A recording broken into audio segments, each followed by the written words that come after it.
I've done this multiple times. This is actually my third attempt in recording this, but alas, you're not here to hear me rant, so let me begin. The history of Tim Burton, graphic design project, just because it was fun to do and it's just fun to listen about Tim Burton.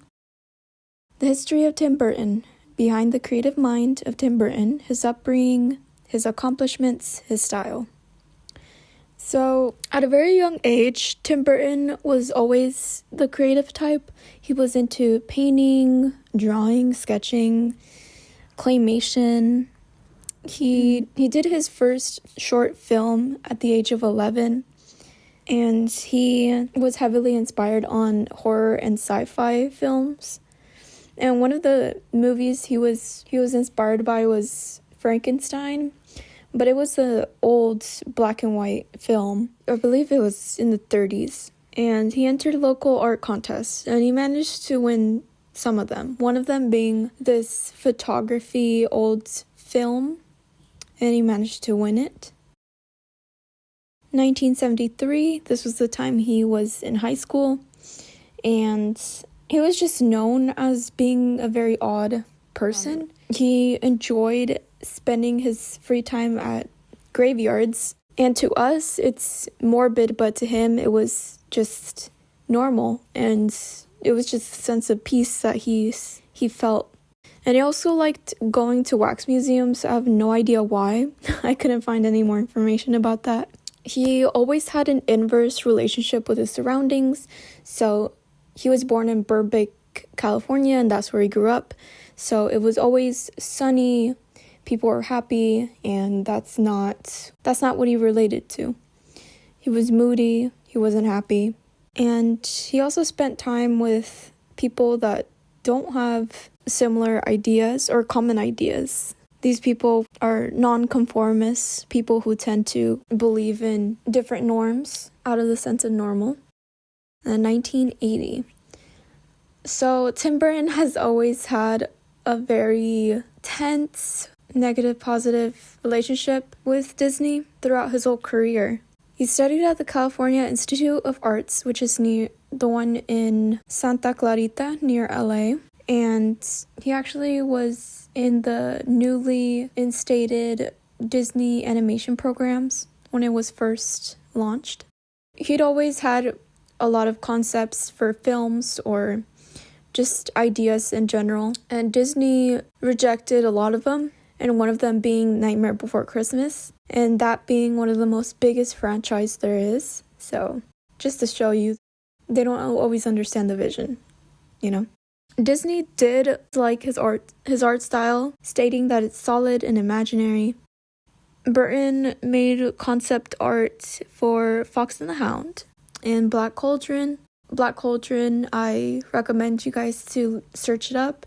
It's one of the old Disney movies that they don't really want to talk about it. If you search it up, you see that a lot of the drawings and the imagery, like, it would scare kids, basically. People would call it, like, dark Disney. Yeah, anyways. So this brings us to 1988, when Tim Burton released his hit film, Beetlejuice.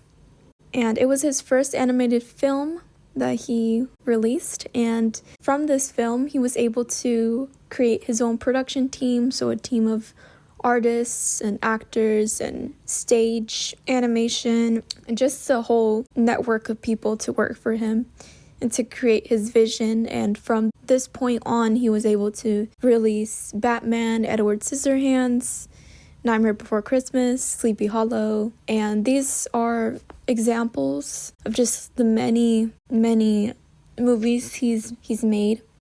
Throughout this timeline of like 89 to 2007, Tim Burton just went on his own and then came back to Disney, went on his own, came back. So it was back and forth type of deal.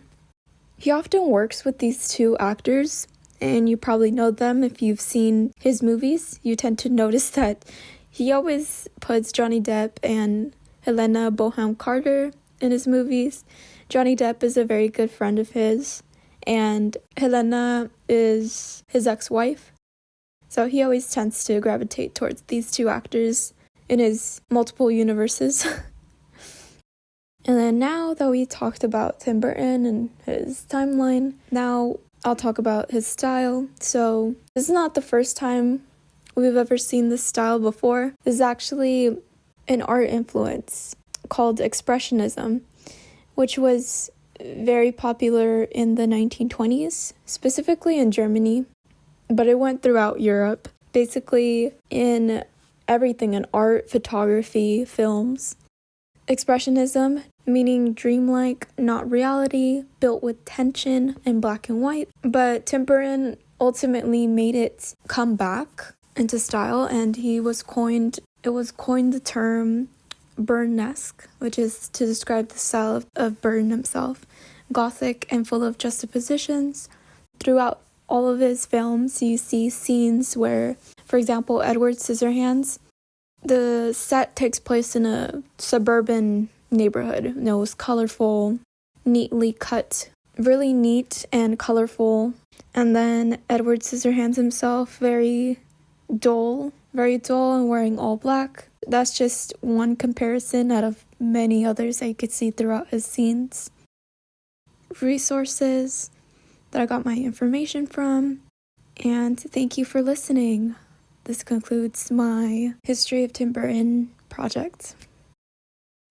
Okay, so after all of my research on Tim Burton, I actually came across 𝓐𝓸𝓻𝓮's video, and I highly recommend it if you just go watch it, because she's just very knowledgeable and she just explains it very well. I did not think of this issue before. Looking back on all of Tim Burton's films or works, he usually tends to go for white Caucasian people in his animations and his films. I personally didn't think much of it. It is noticeable, but it didn't go so far as to like bother me as much. Like, I just like enjoyed his creations in his art. But just because my experience was like that doesn't mean that like other experiences are not valid. And for other people of color, like, they were bothered by that. There was a few instances since 2016 that this was brought up to the attention. Try to make Tim Burton change and include more people of color in his art, in his artwork, but he's just very stubborn.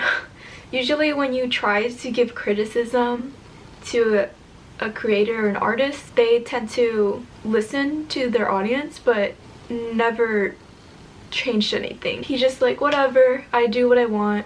But I don't know, I just felt like this was interesting to me because it's all dependent on the creator, right? It's their artwork. They have the freedom to express and put whatever they want into their art, except for some exceptions. I don't know, tell me what you think.